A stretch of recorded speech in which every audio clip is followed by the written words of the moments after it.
Welcome back mga ka-TV. Ang video na tatalakayin natin ngayon ay ang chapter 47 ng Failure Frame. I became the strongest and annihilated everything with low-level spells. At kung bago ka lang sa channel ko ay huwag mahiyang mag-like, subscribe o follow at i-click ang notification bell para ma-notify ka sa susunod na video. Paalala, ang video na tatalakayin natin ngayon ay maaaring mag-iba mula sa ilalabas na anime. Hindi ko inaangkin ang mga drawing o anumang materyales na ipapakita.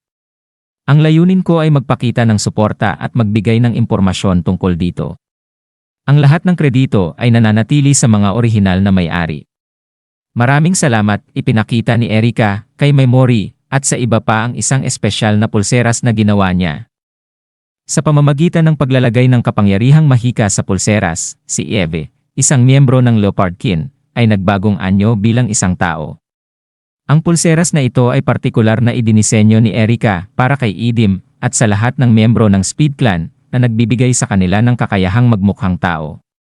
Bagaman nakakapanibago at hindi komportable para kay Eve na walang buntot at balahibo, sinabi niyang nauunawaan niya kung bakit nagsusuot ng damit ang mga tao.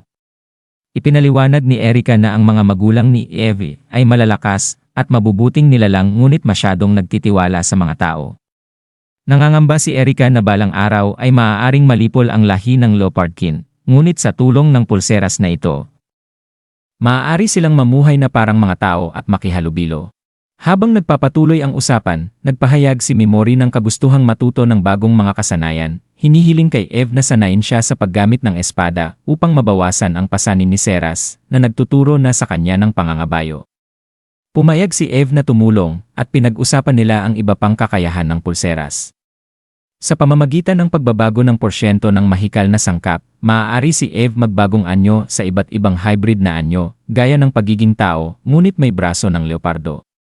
Bagaman hindi inaasahang magagamit ang form na ito ng madalas, natuwa si Erika sa cute na anyo na nagdulot ng magaan at masayang sandali sa grupo, matapos ang mga aralin sa espada at pangangabayo. Lumipat sina Memori at Erika ng pokus sa isang mahiwagang aklat na binabasa ni Memori, ang aklat ng mga ipinagbabawal na sining. Nagulat si Erika nang matuklasang naglalaman ang aklat ng kaalaman na maaaring lubos na nagbago sa mundo kung nalaman ito ng marami. Dati itong pag-ari ni Anglin Barthrad, ang dakilang pantas na kilala rin bilang ang madilim na bayani. Ikinagulat ni Erika na matapos talunin ang ugat ng kasamaan, ipinadala si Anglin sa inabandonang lugar ng ruins, sa halip na bumalik sa kanyang mundo kasama ang kanyang mga kaibigan gaya ng pinaniniwalaan ng karamihan. Nagtataglay ang aklat ng mga sulat kamay na tala mula sa mga eksperimento ni Anglin, lalo na sa pagpapalakas ng mga halimaw. Na ginamit ni Memori upang palakasin si Pigimaru, ang kanyang kasama na slime. Namangha si Erika na nagsabing kahit siya bilang ang witch ng Tabos, hindi siya nakapasok sa ganitong advanced na larangan ng mahika.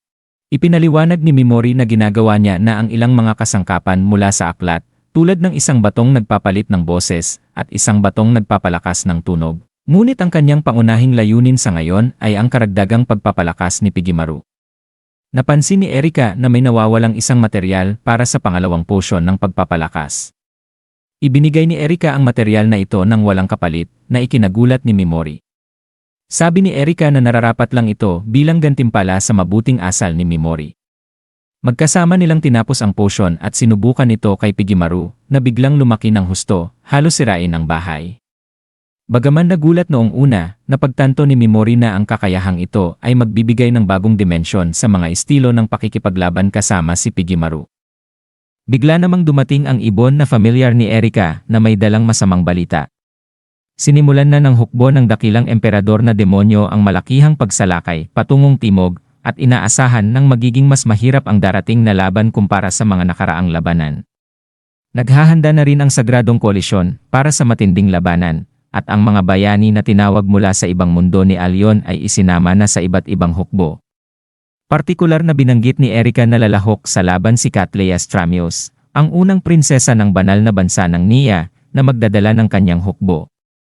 Lubos na naapektuhan si Seras ng balitang ito dahil siya ay dating kapitan ng mga kabalyero ng Nia. At ang paglahok ng prinsesa ay nagdala ng personal na koneksyon sa labanan.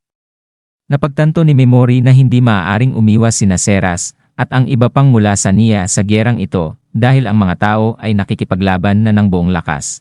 Samantala, sa silangang bahagi ng labanan, abala sina Hijiri Takao at ang kanyang nakababatang kapatid na si Itsuki sa pakikipaglaban kasama ang komandante ng White Wolf Knights, si Sigurd Sigmus. Nakakatakot ang kapangyarihan ng mga bayani, at ipinahayag ni Sigurd ang kanyang pag-aalala kay Hijiri, ngunit tiniyak ni Hijiri na maayos siya.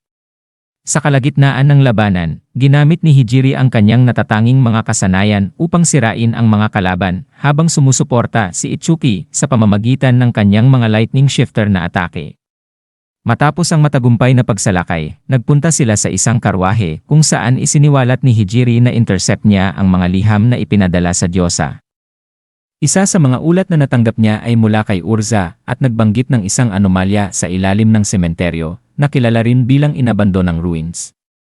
Nagulat si Itsuki dahil dito tinapon si Mimori Toka para mamatay. Kinumpirma ni Hijiri na batay sa impormasyong nakuha, maliit ang tsansa ng kaligtasan ni Mimori, ngunit isinasaalang-alang ang mga kamakailang pangyayari, may posibilidad na buhay pa si Mimori. Ang revelasyong ito ay nagdala ng bagong antas ng intriga habang pinag-isipan ina Hijiri at Itsuki ang posibleng kapalaran ni Mimori, at diyan nagtatapos ang chapter 47 ng Failure Frame. Muli kung bago ka lang sa channel ko ay huwag kalimutan mag-like, subscribe o follow para masali ka sa notification squad. Maraming salamat.